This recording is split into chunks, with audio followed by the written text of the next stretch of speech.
Dans un monde frénétique, où les divisions semblent chaque jour plus profondes, il existe une figure qui incarne l'espoir et la résilience de l'humanité depuis des décennies.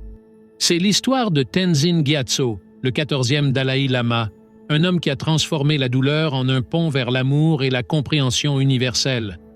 En 1935, dans le village isolé et tranquille de Taxer, situé dans les collines luxuriantes et austères du nord-est du Tibet, un enfant nommé Lamo Dondup est né. Personne n'aurait pu imaginer alors que ce petit garçon, destiné à devenir Tenzin Gyatso, aurait un avenir aussi exceptionnel. À seulement 2 ans, une délégation de moines, suivant d'anciennes prophéties et signes célestes, arriva au village reconnaissant en lui la réincarnation du 13e Dalaï Lama, Thubten Gyatso. Ce moment marqua un tournant fondamental non seulement dans la vie de Tenzin, mais dans toute l'histoire spirituelle et politique du Tibet. Son enfance a subi un changement radical. Il fut emmené au palais du Potala à Lhasa, le cœur spirituel et politique du Tibet. Ici, Tenzin a été intronisé sous le nom de Jamphel Ngawang Lobsang Yeshe Tenzin Gyatso, devenant ainsi le 14e Dalaï Lama. Son éducation a été confiée au milieu monastique rigoureux et solennel, où il a appris les écritures bouddhistes, la philosophie, la logique, la médecine tibétaine et les arts astronomiques, en plus des pratiques méditatives et rituelles qui définissent le rôle d'un Dalaï Lama. Ayant grandi entre les anciens murs de monastères, Tenzin a été témoin du dévouement et des attentes d'un peuple qui voyait en lui non seulement un chef spirituel, mais aussi un symbole de résistance aux pressions extérieures. Cette période de formation intensive avait pour but de le préparer non seulement à diriger son peuple dans la foi, mais aussi à représenter le Tibet sur la scène mondiale, un rôle qu'il assumerait avec une sagesse et une résilience extraordinaires.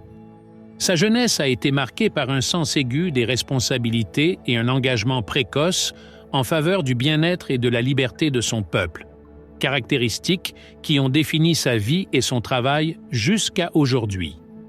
En 1950, alors âgé de 15 ans seulement, la vie du jeune Tenzin Gyatso, 14e Dalaï Lama, se trouva au centre d'une crise historique dévastatrice.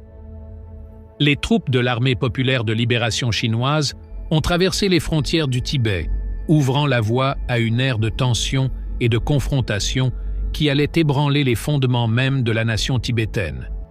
Dans ce contexte turbulent, le Dalaï Lama s'est vu confier le rôle de leader politique du Tibet, une position de pouvoir et de pression immense qui l'a contraint à faire face à des défis politiques et spirituels inimaginables. En assumant le leadership au cours de l'une des périodes les plus critiques de l'histoire de son pays, le Dalaï Lama s'est retrouvé confronté à un équilibre entre les besoins immédiats d'un peuple sous occupation et la nécessité de sauvegarder une culture millénaire et un héritage spirituel profondément enraciné. Sa réponse fut d'entreprendre une série de négociations difficiles avec les représentants chinois dans le but de parvenir à une coexistence pacifique et au respect de l'autonomie tibétaine. En évoluant dans ces dynamiques géopolitiques complexes, le jeune dirigeant s'est révélé être un stratège habile et un fervent défenseur de la non-violence, des principes qui continueront de guider son travail et d'influencer les relations internationales pendant des décennies.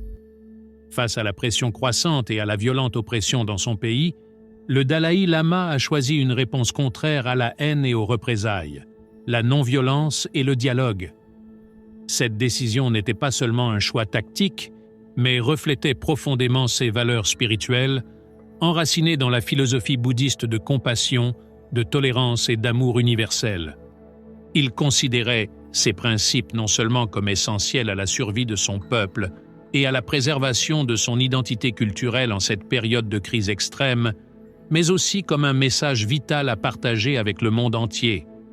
Sa ferme adhésion à ces valeurs l'a transformé en un symbole mondial de résistance pacifique et lui a conféré une autorité morale internationalement reconnue. Utilisant le dialogue comme son épée et son bouclier de la non-violence, le Dalaï Lama a cherché sans relâche à négocier avec la Chine et à sensibiliser la communauté internationale à la situation au Tibet. Ces efforts visent non seulement à protéger et à maintenir vivante la cause tibétaine, mais ont également inspiré de nombreux mouvements et dirigeants mondiaux cherchant à résoudre les conflits par des moyens pacifiques. À travers des conférences, des écrits et des dialogues interreligieux, il a sensibilisé des millions de personnes à l'importance de la patience et de la compréhension mutuelle comme fondement de la coexistence pacifique et du progrès humain. En 1959, le Dalaï Lama se trouva face à un choix crucial, peut-être le plus difficile de sa vie, suite à l'intensification de la répression chinoise au Tibet. La menace contre sa sécurité et sa liberté était devenue insupportable et, après l'échec d'un soulèvement populaire à Lhasa, il a décidé d'entreprendre un dangereux voyage vers l'Inde. Cette évasion, pleine d'incertitudes et de dangers, l'a amené à traverser le difficile col de l'Himalaya, un voyage extrêmement risqué qui a mis à l'épreuve son corps et son esprit. Cependant, son arrivée en Inde ne marque pas un abandon de sa terre natale. Au contraire, il a ouvert une nouvelle phase dans sa lutte pour la liberté du Tibet. Depuis cette nouvelle scène internationale, le Dalaï Lama a commencé à dénoncer les violations des droits de l'homme au Tibet, attirant l'attention du monde entier sur la situation et mobilisant un soutien mondial. L'accueil de l'Inde a fourni au Dalaï Lama une base sûre à partir de laquelle opérer, transformant son exil en point de départ d'une campagne internationale de prise de conscience et de résistance. À partir de là, il a travaillé sans relâche pour faire avancer la cause tibétaine, profitant de chaque occasion pour s'exprimer sur la scène internationale, assister à des conférences et rencontrer les dirigeants du monde. Sa voix, celle d'un leader en exil, est devenue un symbole puissant de résistance non violente et de persévérance morale, renforçant le mouvement des droits du Tibet et inspirant les militants et sympathisants du monde entier. Cette période d'exil a non seulement amplifié son message de paix et de non-violence, mais a également consolidé sa réputation comme l'un des dirigeants spirituels et politiques les plus influents du XXe siècle. En exil, il s'est adressé à des millions de personnes, diffusant un message de paix et d'humanité. « Je ne suis qu'un simple être humain, dit-il souvent, pas différent des autres. Si nous avons une bonne intention, nos actions seront positives. » Il a embrassé les dirigeants et les croyants de toutes les religions, promouvant le dialogue interreligieux comme moyen de comprendre nos différences, non pas pour nous diviser, mais pour nous unir. Mais que signifie être un leader spirituel en exil? Pour le Dalaï Lama, cela signifie utiliser toutes les plateformes disponibles pour dénoncer l'injustice, sensibiliser à la cause tibétaine et, plus important encore, enseigner la valeur de la compassion interne et externe. En 1989, son engagement en faveur de la paix a été reconnu mondialement lorsqu'il a reçu le prix Nobel de la paix. Son message lors de la cérémonie reflétait sa vision. Ce prix réaffirme notre conviction qu'avec la vérité, le courage et la détermination comme outil, la non-violence peut être efficace. La vie du Dalaï Lama témoigne de la puissance de l'esprit humain indomptable.